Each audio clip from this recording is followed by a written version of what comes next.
Hi hello, ഇന്നത്തെ video നമ്മൾ പെഡിക്യൂറും മാനിക്യൂറും ചെയ്യുന്നതിനെ കുറിച്ചിട്ടുള്ള ഗുണങ്ങളും കാര്യങ്ങളും പറയാൻ വേണ്ടിയിട്ടാണ് കേട്ടോ. അപ്പോൾ നമ്മൾ ഒരു 10 ദിവസം കൂടുമ്പോൾ, ഇല്ലെങ്കിൽ ഒരു 15 ദിവസം കൂടുമ്പോൾ ഒരു പെഡിക്യൂറും മാനിക്യൂറും ചെയ്യുന്നത് വളരെ അത്യാവശ്യമാണ്. പ്രത്യേകിച്ച് ഈ ഒരു കാലഘട്ടത്തിൽ, ഏതൊരു കാലഘട്ടത്തിലായാലും ഏറ്റവും ആവശ്യമുള്ളൊരു കാര്യമാണത്. കാരണം നമ്മുടെ നഖങ്ങൾക്കിടയിലുള്ള അഴുക്കുകളും കാലിലുള്ള അഴുക്കുകളും എല്ലാം, കാലിലുള്ള ആ ഒരു എല്ലാ ബുദ്ധിമുട്ടുകളും റഫ്നെസ്സും എല്ലാം ഒന്ന് മാറ്റി കിട്ടാൻ വേണ്ടിയിട്ടാണ് നമ്മൾ പെഡിക്യൂറും മാനിക്യൂറും ചെയ്യുന്നത്. ഏതൊരു കാര്യം നോക്കിയാലും നമുക്കൊരു കാര്യം മനസ്സിലാക്കാം. പണ്ടുള്ളവർ കണ്ടിട്ടുണ്ടോ, എവിടെയെങ്കിലും പോയി വന്നാൽ നമ്മുടെ മുറ്റത്ത് തൊടീൻ്റെ ആ ഒരു കോലായിലേക്ക് കയറുന്ന ഭാഗത്ത് ഒരു വെള്ളത്തിൻ്റെ ഒരു പാത്രം വെക്കും, കാല് കഴുകിയിട്ട് അകത്ത് കയറാൻ വേണ്ടിയിട്ട്. അതിൻ്റെ കാര്യം എന്ന് വെച്ചാൽ പുറത്തുള്ള എല്ലാ കാലിൽ പറ്റിയിട്ടുള്ള എല്ലാ പൊടികളും കാര്യങ്ങളെല്ലാം കഴുകിയിട്ട് അകത്ത് കയറാൻ വേണ്ടിയിട്ട്.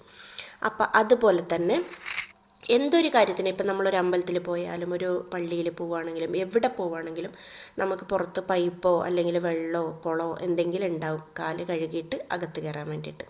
അപ്പം അതിലെല്ലാം ഉദ്ദേശിക്കുന്ന ഒരു കാര്യമാണ് കാലെപ്പോഴും നീറ്റായിരിക്കണം എന്നുള്ള കാര്യം. പിന്നെ പ്രത്യേകിച്ച് ചിലവർക്ക് ഈ എന്താ പറയുക, കുഴി നഖം വരാറുണ്ട്, നഖം പൊട്ടിപ്പോവാറുണ്ട്. അതുപോലെ തന്നെ നഖത്തിൻ്റെ ഇടയിൽ ഒരുപാട് അഴുക്കുകൾ കുമിഞ്ഞു കൂടാറുണ്ട്.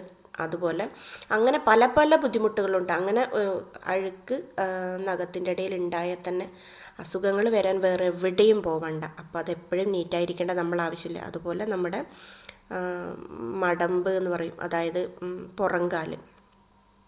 കാലിൻ്റെ ഏറ്റവും പുറകിൽ അറ്റത്തെ ഭാഗം. അപ്പോൾ അത് എപ്പോഴും നമ്മൾ ഉരച്ച് കഴുകി വൃത്തിയായിരിക്കണം. അതുപോലെ അവിടുത്തെ സ്കിന്ന് ഏറ്റവും റഫാണ്, അതെപ്പോഴും സോഫ്റ്റാക്കിയിരിക്കണം നമ്മൾ വൃത്തിയാക്കിയിട്ട്. എന്നാൽ രോഗങ്ങൾ വരാതെ നമുക്ക് നമ്മളെ തന്നെ സംരക്ഷിക്കാൻ പറ്റും. ഇതിൽ ഞാൻ ഉൾപ്പെടുത്തിയിട്ടുള്ളത് ഹൈഡ്രോജൻ പെറോക്സൈഡാണ്.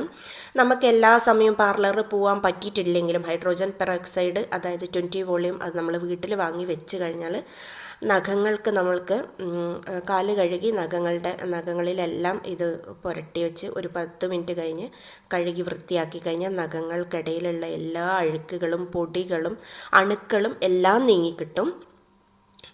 അപ്പം അതിന് മുമ്പ് ചെയ്യേണ്ടതെന്ന് വെച്ചാൽ ഒരു ലൈറ്റ് ചൂടുവെള്ളത്തിൽ ഇച്ചിരി ഉപ്പിട്ടിട്ട് കാലൊരു 10 മിനിറ്റ് മുക്കി വെക്കാം. അതിനുശേഷം ഈ ഹൈഡ്രോജൻ പെറോക്സൈഡ് എല്ലാ നഖങ്ങളിലും തേച്ചിട്ട് ഒരു 10 മിനിറ്റ് വെക്കുക. എന്നിട്ട് അത് വൃത്തിയാക്കി കഴുകി കളയുക, തുടച്ച് കളയുക, അതിനുശേഷം കഴുകി കളയാം. അങ്ങനെ ചെയ്താലും നമുക്ക് ഒരു ചെറിയൊരു പെഡിക്യൂർ ചെയ്യുന്ന ഒരു ഫീല് നമുക്ക് വരും കേട്ടോ. അപ്പോൾ പറ്റുവാണെങ്കിൽ നമുക്ക് പുറത്ത് പോകാൻ പറ്റാത്തവർക്കുള്ള കാര്യമാണ് ഞാൻ ഈ പറഞ്ഞത് കേട്ടോ. അപ്പോൾ പറ്റാത്തവരാണെങ്കിൽ ഇങ്ങനെ ചെയ്താൽ ഏറ്റവും വൃത്തിയായിട്ട് നഖവും കാലും ഒക്കെ കിടക്കുന്നതായിരിക്കും. നമ്മളെ ആരോഗ്യത്തിന് നല്ലതാണ്. അതുപോലെ എന്ത് ചെയ്താലും നമ്മൾ അത്യാവശ്യം എന്ന് പറഞ്ഞാൽ ശരീരത്തിന് ആവശ്യമായ വെള്ളം കുടിക്കാം, അപ്പോൾ തന്നെ രക്ഷപ്പെട്ടു.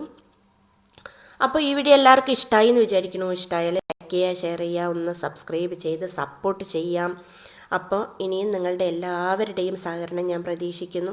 എൻ്റെ ഇതുപോലുള്ള ചെറിയ ചെറിയ ടിപ്സ് എല്ലാം ഞാൻ ഇനി അടുത്ത വീഡിയോയിൽ ഇടുന്നതായിരിക്കും. ഒരുപാട് എൻ്റെ ഫ്രണ്ട്സൊക്കെ ഒരുപാട് പറയാറുണ്ട്, ഉപയോഗിക്കുന്നതും കാര്യങ്ങളും ചെയ്യുന്ന കാര്യങ്ങൾ വീഡിയോ ഇട്ടാൽ എല്ലാവർക്കും കൂടെ അത് ഉപകാരമായിരിക്കും എന്ന്. അപ്പോൾ അത്രയേ ഉള്ളൂ. Bye bye.